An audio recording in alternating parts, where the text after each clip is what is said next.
Mifanohana an'io manangana ny hoavy rapitso.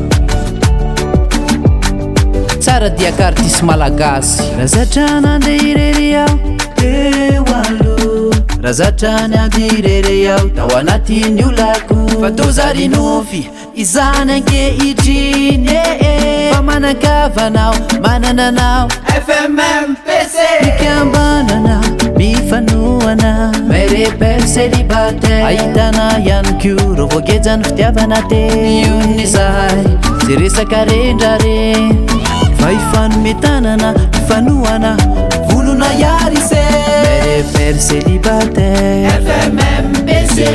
Mères, Mères, célibataire FMMPC. Mères, Pères, célibataire FMMPC.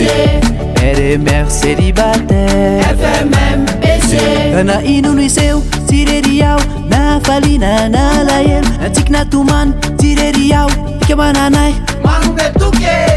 Fanampy sika ifampiaino ifanohana ihany koa iaraka iady iaraka isetra. Fikambanana Mifanohana Mères, Pères, célibataire. Ahitana ihany koa rô voagejany fitiavana teny. Io ny zahay ze resaka rendrare fa ifanometanana ifanohana volona iary se. Mères, Pères, célibataire FMMPC. Mères, Mères, célibataire FMMPC. Mères, Pères, célibataire FMMPC. Mères, Mères, célibataire FMMPC. Fa ambadika Hira ho an'io no misy ilay masoandro feno fanantenana. Indray andro any iara ika fandresena ifanampy sika ifampiaino ifanohana ihany koa iaraka iady iaraka isetra.